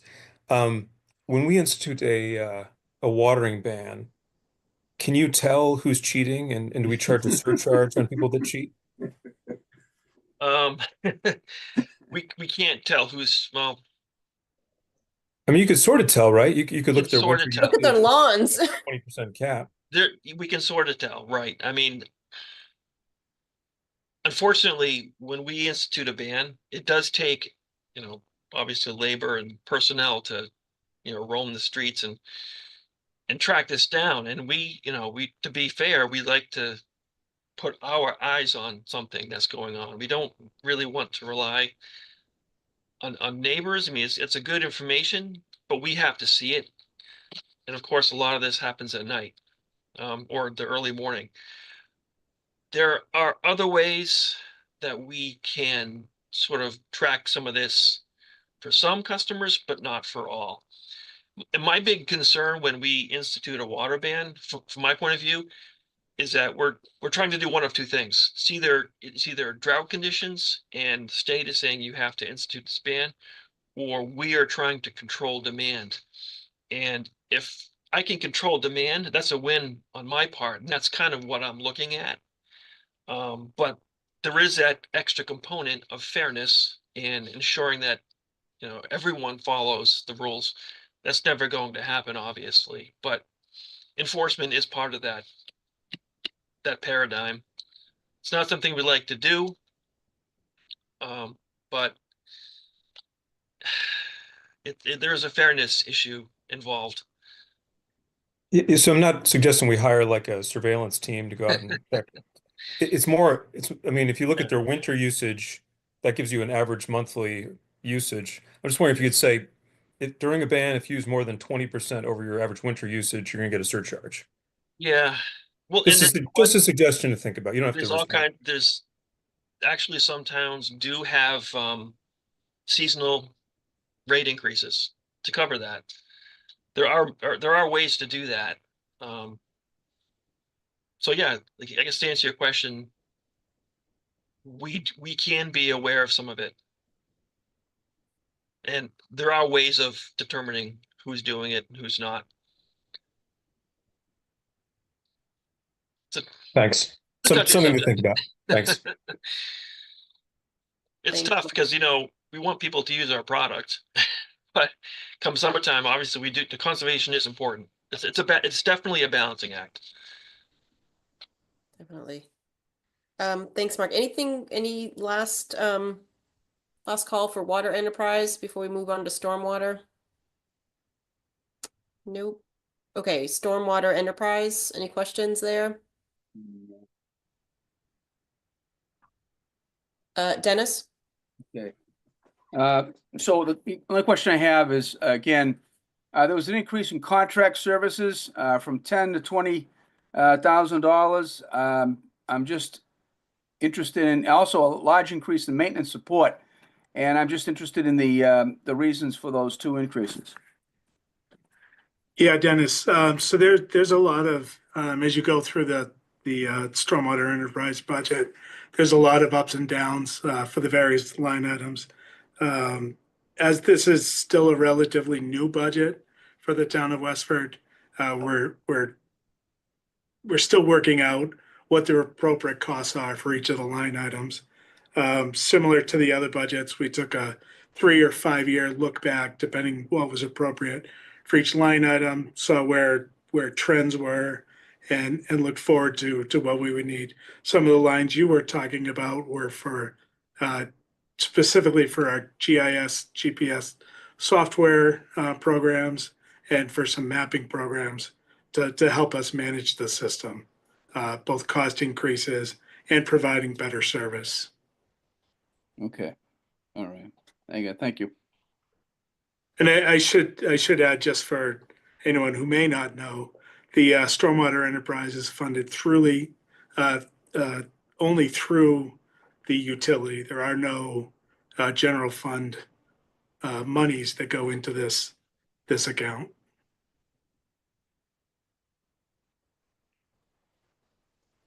Okay, John Cunningham? Yeah, when we, Oh, I'm sorry, hang on one second, John. Dan, did you have something to add to the last? Yeah, just on the last comment. We do have a $600,000 general fund subsidy, which has been stable since the beginning of sorry, Kyle, from the inception of the stormwater. And the reason for that is that we did not want to take existing stormwater expenses out of the general fund and put them in a utility and then raise them through fees. So that has been constant throughout the life of the enterprise. Thank you, Dan. Thanks, Dan. Okay, go ahead, John. yeah, I was wondering if Paul Sterry is still on the line, because back when we started this, we locked into a $600,000 subsidy, but it was based on reaching a certain target as far as the fees are concerned. We built up about a little over $1 million, and I wonder what that target was. Was it $1 million or $1.2 million or something like that? And if we get to that number, then we don't need to raise the fees in the future at all, and maybe even relieve some pressure on our general fund. So I don't remember what that number was, but it looks like it's a pretty healthy thing. I mean, the fees are putting in a pretty hefty amount. But the other thing, I think only 51 miles of our 151 mile number of roads or mileage of roads has really drainage structures associated with those particular roads. So what are the other stormwater issues that we're solving with this fund? So the stormwater budget funds a number of things. First and foremost, it's our EPA compliance for the municipal separate storm sewer system, which is an EPA-driven program. Requires us to do public education, look for illicit discharge charges, sweep our streets, clean our catch basins out, and many other things. So that's a big driver of the cost for the budget. The other driver is maintenance repairs to the actual drainage infrastructure and improvements. Many of you probably ran into our construction sites down on Old Lowell Road last year, and Groton Road, where we were doing 2 large culvert replacements that were programmed for this budget. Additionally, we did the past year, Mark noted that it was a very rainy year in 23. We had 4 emergency culvert replacements that we had to do due to failures. Those were funded through this budget as well. Okay, thank you. Thanks. Anything else on stormwater? I think we're good. Oh, sorry, I had one more. I just had a quick question. I had asked about the accounts receivables, and as of January, it was noted at like $400,000 or so. Is that because we have the second payments due in April? Like, I assume these aren't overdue. It's just that they're outstanding for this year. Is that correct? I don't think it's because of that. I think they are overdue at this point. So it's Oh. very typical for a lot of bills like motor vehicle excise tax bills to have some sort of lag behind. But there is interest on them when they do pay them if they're late. So we do advise people to pay timely if possible. Okay. I can't remember if I asked this question for the stormwater enterprise. Maybe I did, but is collection an issue? Is bill payment an issue in general, or are we pretty much collecting roughly on time? I can get you the stats on that, Christina. Okay. I would characterize it as it's fairly successful, but we do have some that will go to through the lien process. Okay. But I know Susan and Diane keep stats on that information. We can get that for you. Okay. Thanks. And just one other sort of for your information.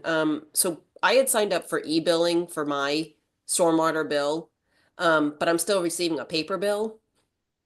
And I was told that I needed to contact City Hall Systems directly. So it just sort of got me thinking, well, are we being charged for mailing, me a bill when I wanted it electronically? It just seemed to be a little bit of a disconnect there, and I didn't know how widespread it was or if I was just, the lucky recipient of a paper bill when I didn't want one.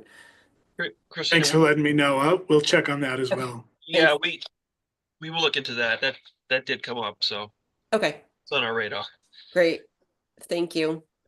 If there's no other questions, we'll move on to old business. Any last questions from anybody?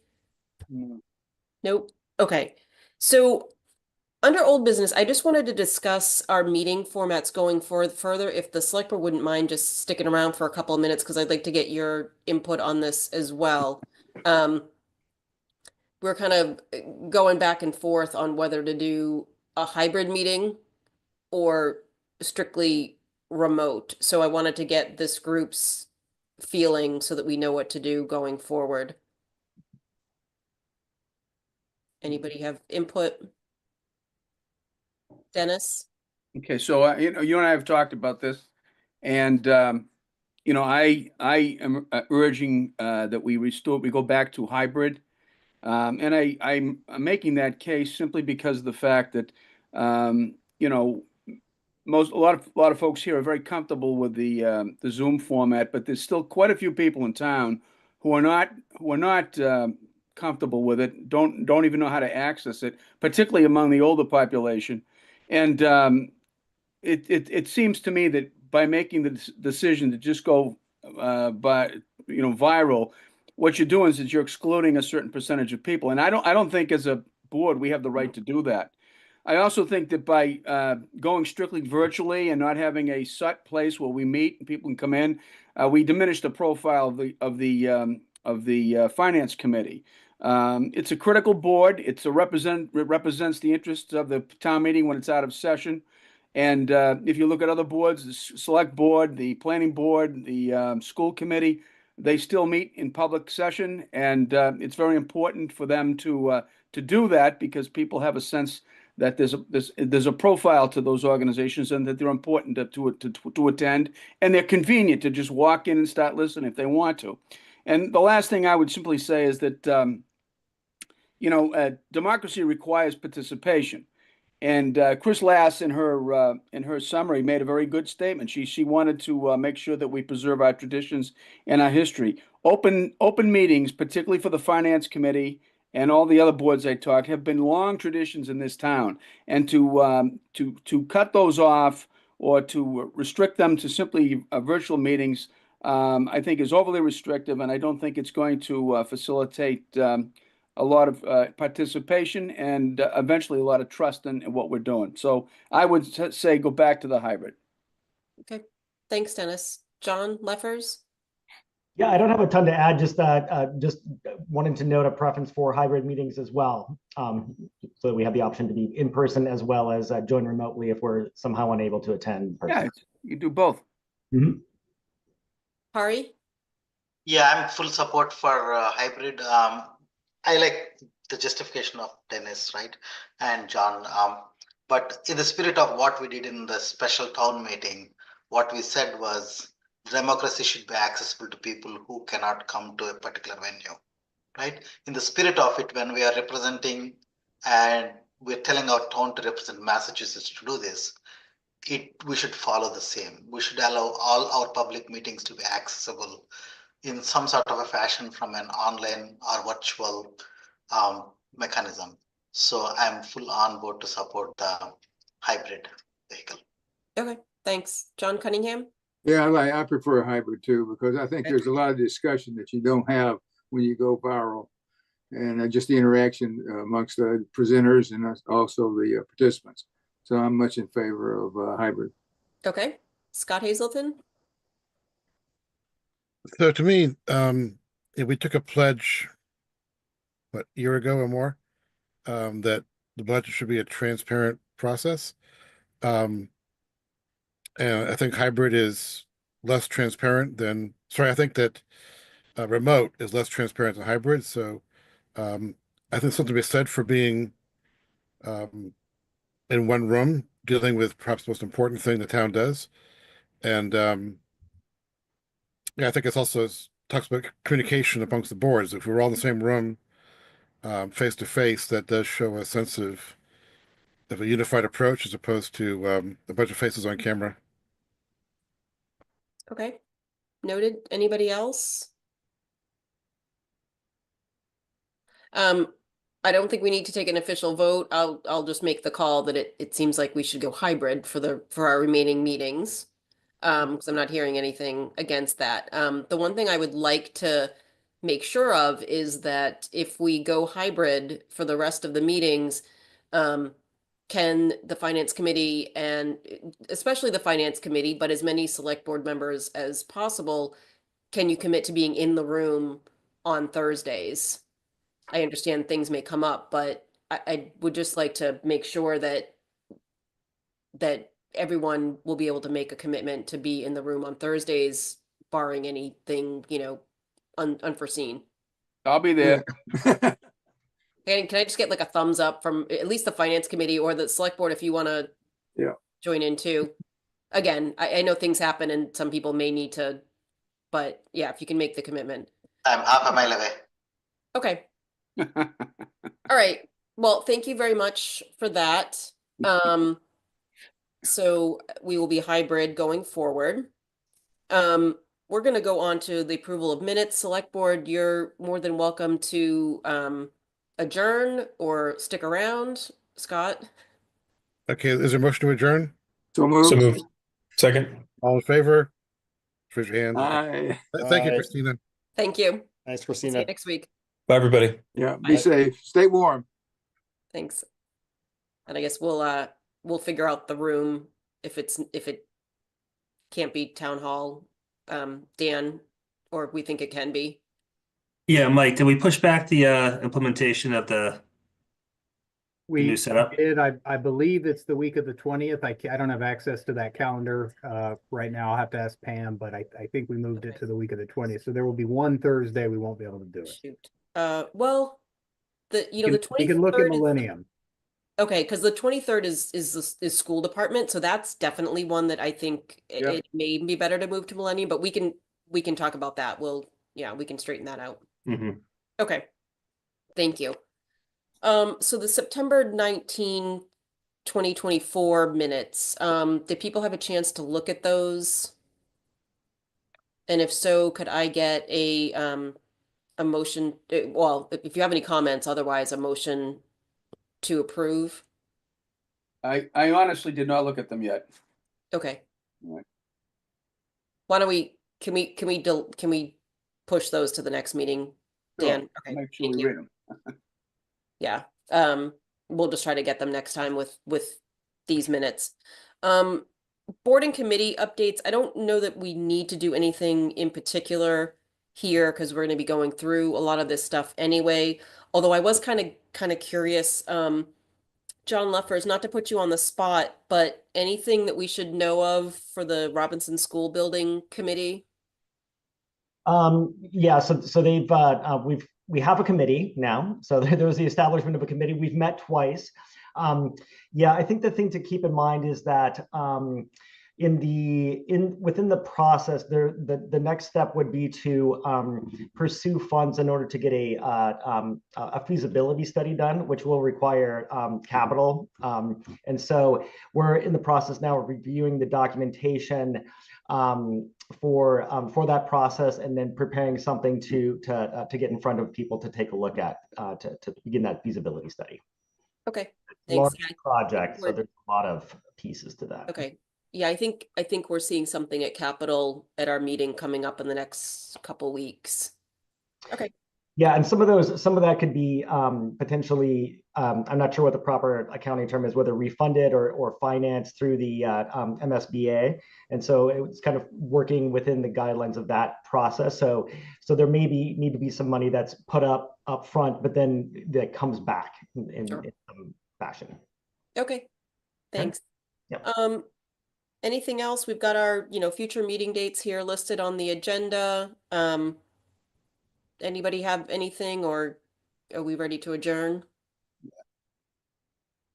Can I get a motion to adjourn? So moved. A second? Thank you, Hari. Okay, I'll do roll call. Hari, Aye. me, Dennis, Aye. John Leffers, Aye. John Fryer, Aye. Beth, Aye. Shinji. Aye. Okay, and I think that's it. All right.